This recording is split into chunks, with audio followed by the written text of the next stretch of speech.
মুক্তি পেলেন 17 মাস কারাগারে বন্দী থাকার পর জোনায়েদ আল হাবিব হাফিজাহুল্লাহ, যিনি 17টা মাস কারাগারের আবদ্ধ জায়গায় বন্দী ছিলেন। আল্লাহ পাক রব্বুল আলামিনের অশেষ রহমতে তিনি মুক্তি লাভ করেছেন। এছাড়াও হাজার ও হাজার আলেম আজকে শুধুমাত্র কোরআনের হক কথা বলার কারণে বিপদগ্রস্ত হয়ে আছে। আজকে তাদের কি অপরাধ, আজকে তাদের কি দোষ, জাতি যেন মনের অজান্তেও তারা জানতে চায়। আজকে চোর, ডাকাত, বদমাইশ, লুটতারাস, খুনি, হাজার হাজার কোটি টাকার যারা মালিক, যারা সুইস ব্যাংকের নামে টাকাগুলো বিদেশে পাচার করে দিয়েছে, আজকে তারা নির্বিঘ্নে ঘুরে বেড়াচ্ছে, কোনো অসুবিধা নেই। কিন্তু কোরআনের ঝান্ডাবাহী, কোরআন যারা ইসলাম রাষ্ট্র পরিচালনা করতে চায়, ইসলামটাকে যারা মনে প্রাণে ধারণ করে, এই মানুষগুলো আজকে বিপদে।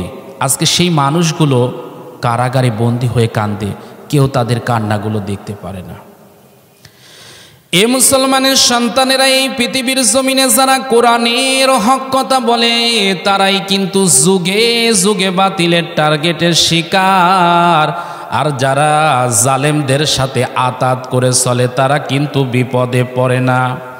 যার জ্বলন্ত প্রমাণ ইমামে আজম আবু হানিফা রহমাতুল্লাহ আলাই ছিলেন যখন জেলখানার ভিতরে। তার হাজার হাজার ছাত্র ছিল, তার ভিতরে 2 জন প্রসিদ্ধ ছাত্র ছিল। একজন নাম হলো মুহাম্মদ, আর একজন হচ্ছে আবু ইউসুফ। এই 2 জন ছাত্র মাঝে মাঝে দেখতে যাইতেন। কারাগারে দেখতে যাওয়ার পর ইমামে আজম আবু হানিফা রহমাতুল্লাহ আলাইকে ডাক দিয়ে বলতেন, ওস্তাদ, দীর্ঘদিন যাবৎ কারাগারের ভিতরে আছেন, কেমন আছেন জানতে মন চাই বড়। আল্লাহর গোলাম ইমামে আজম আবু হানিফা রহমাতুল্লাহ আলাই ডাক দিয়ে বলতেন, বাজান, আলহামদুলিল্লাহি আলা কুল্লি হাল, সুখে দুঃখে বিপদে আপদে যে অবস্থাতেই থাকি না কেন, ওই অবস্থাতেই আমি আমার মালিকের শুকরিয়া আদায় করতে চাই। কারণ যে আল্লাহ পাক রব্বুল আলামিন দুঃখের ভিতরে রাখতে পারেন, ওই আল্লাহ আমারে চাইলে কষ্টের সাগরে ভাসাইতে পারেন। আবার ওই আল্লাহ যদি চান মুহূর্তের ভিতরে আমারে আনন্দের সাগরে ভাসাতে পারেন। সুতরাং যে অবস্থাতেই থাকি আমি শুকরিয়া আদায় করি আমার আল্লাহর। আল্লাহ পাক রব্বুল আলামিন বলেন, লা ইন শাকারতুম লা আসিদান্নাকুম ওয়া লা ইন কাফারতুম ইন্না আযাবি লাশাদীদ। আল্লাহ রব্বুল আলামিন বলেন, বান্দারে, আমি আল্লাহর নিয়ামতের শুকরিয়া আদায় করো, আমি আল্লাহ তোর নিয়ামত বাড়াইয়া দিব। আর আমার নিয়ামতের সাথে যদি কুফরি করো, আমার নিয়ামতকে যদি অস্বীকৃতি জানাও, দুনিয়া এবং আখিরাতে কঠিনতম শাস্তিতে গ্রেফতার করব।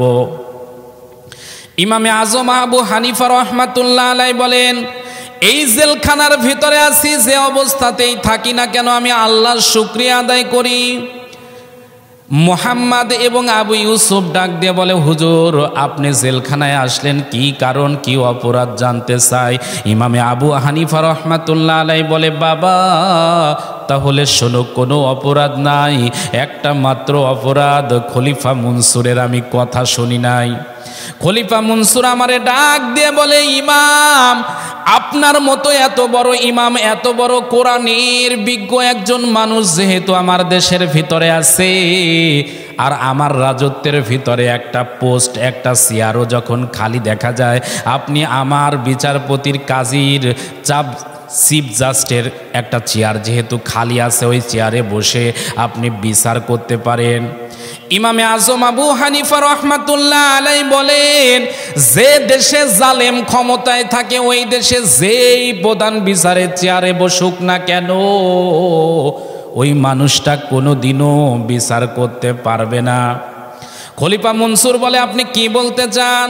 বলে, আমি যদি চেয়ারে বসি তাহলে সবার জন্য সমান বিধান থাকবে। আপনার সন্তান আব্দুল্লাহ যদি অন্যায় করে, বিচারে প্রমাণ, সাক্ষী প্রমাণে যদি এইটাই সিদ্ধান্ত হয় আপনার ছেলেকে একটা চর মারা লাগবে, আমি কিন্তু ওইটাই আইন পাশ করব, খলিফা মনসুরের ছেলেকে চর দেওয়া লাগবে। আর একটা সাধারণ ছেলে যদি অন্যায় না করে তাহলে আমি কিন্তু তারে মুক্তি দিতে বাধ্য থাকব। খলিফা মনসুর ডাক দিয়ে বলে, আমার দেশে থাকার পর আমার সন্তানকে চর মারতে চান? আপনার মতো হুজুরকে আমি আর এই মুহূর্তে কারাগারের বাহিরে রাখবো না, বরং কারাগারে ঢোকাবো। ইমামে আজম আবু হানিফা রহমাতুল্লাহ আলাইহি ডাক দিয়ে বলে, খলিফা আপনি আমারে যতই ভয় দেখান না কেন, মুমিন কখনো আমার আল্লাহ ছাড়া কারো কাছে মাথা নত করে না। আসলামতু লিরাব্বিল আলামিন। খলিফা মনসুর এমন সময় ইমামে আজম আবু হানিফা রহমাতুল্লাহ আলাইকে জেলখানার ভিতরে ঢুকায়া দিলেন। জেলখানার ভিতরে ঠিক মতো খাইতে দেয় না, ঠিক মতো পড়তে দেয় না, ঘুমাতে দেয় না, তাকে বেতের আঘাত দ্বারা জর্জরিত করা হয়। ইমামে আজম আবু হানিফা রহমাতুল্লাহ আলাইহির উপরে এত অত্যাচার জুলুম নির্যাতন চলতেছে, আর বারবার বোঝাচ্ছে ইমামে এখনো সময় আছে, আমাদের সাথে আতাত করে নিন, আমাদের সাথে আপনি একত্রতা ঘোষণা করেন। খলিফা মনসুরের লোকের কাছে বলে, খলিফা মনসুরের লোকেরা শোন, আমি মারা যাব কিন্তু বাতিলের কাছে কখনো আপোষ করব না। আজকে বাতিলের কাছে যদি হকপন্থী আলেমেরা আপোষ করত, আজকে আলেমদের জেলখানায় থাকতে হতো না। আজকে কোরআনের পাখি আল্লামা দেলাওয়ার হোসেন সাইদি হাফিজাহুল্লাহ, মুফতি আমির হামজা, মিজানুর রহমান আল আজহারি, কাজী ইব্রাহিমের মতো আলেমেরা যদি আজকে আতাত করত, তাদের জেলখানায় থাকতে হতো না। আজকে আতাত না করার কারণেই শুধুমাত্র জেলখানায় থাকতে হয়। আজকে হাজারো আলেম দেশে আছে, কেউ আজকে সরকারি পৃষ্ঠপোষকতায় এক জেলা থেকে আর এক জেলায় সফর করে, তারা নিরাপত্তা পায়, মাহফিল করে লক্ষ লক্ষ টাকার বান্ডিল পকেটে নিয়ে মনে হয় দোলাভাই বাড়িতে আসে, দোলাভাই বাড়ি থেকে বেরিয়ে চলে যায়, কোনো অসুবিধা নাই। কিন্তু কোরআনপন্থী যারা আছে আজকে তারা বন্দী হয়ে আছে। কোরআনপন্থী যারা আছে কোরআনের ময়দানে হক কথাগুলো আজকে তারা বলতে পারে না। একই মানুষ, একই কোরআনের কথা, কেউ বলতে গেলে জালিমের কোষানলে আজকে তারা বন্দী হয়, আর কেউ জালিমের কাছ থেকে হাদিয়া তোফা পায়। এতে বোঝা যায় কোরআনের যারা হক কথা বলে তারাই জুলুমের শিকার হয়ে যায়। আজকে আমরা দেখছি মিডিয়াতে মামুনুল হকের দুই ভাই মামুনুল হকের জন্য মুক্তির জন্য দাবি জানিয়েছেন।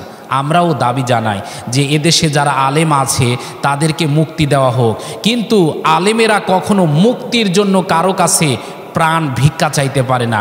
আলেমদের পরিবার কখনো কোনো জালেমের কাছে আর যাই হোক মাথা নত করে তারা রিকোয়েস্ট করতে পারে না, সাধারণ ক্ষমা চাইতেই পারে।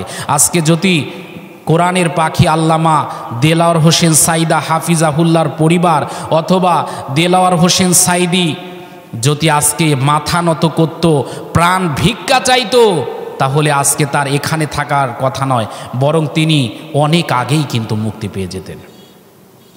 ইমামে আজম আবু হানিফা রহমাতুল্লাহ আলাইহি বলে, ইউসুফ ও মুহাম্মদ, তাহলে শোনো, আমার কোনো কষ্ট নাই, আমার কেবলমাত্র কষ্ট একটা সময় লাগে।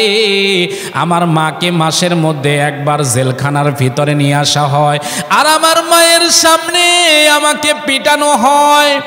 আমার মা দুঃখিনী, আমারে পিটানো দেখে আর দুই চোখের পানি ফেলে কান্দে। আমি চিন্তা করি আমার মা কি বলে। এক পর্যায়ে আমার মা দুঃখিনী চোখের পানি মুছে আমারে ওসিয়ত করে, ও খলিফা, ও ইমামে আজম আবু হানিফা, আমি তোমার মা হয়ে তোমারে ওসিয়ত করতেছি বাজান, দরকার হলে মারা যাও, দরকার হলে শহীদ হও, কোনো আপত্তি নাই, কিন্তু বাতিলের কাছে এক মুহূর্তের জন্য মাথা নত করা যাবে না।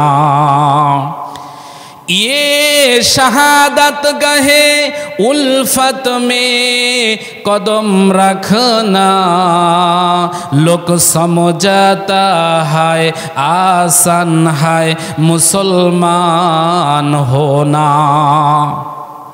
ইসলাম মানে শুধুমাত্র কলা খাওয়া, মুরগির রান খাওয়া আর বিরিয়ানি খাওয়ার নাম নয়, বরং ইসলামের মূল বাণী হচ্ছে শাহাদাতের ঈদগাহে শামিল হয়ে যাওয়া।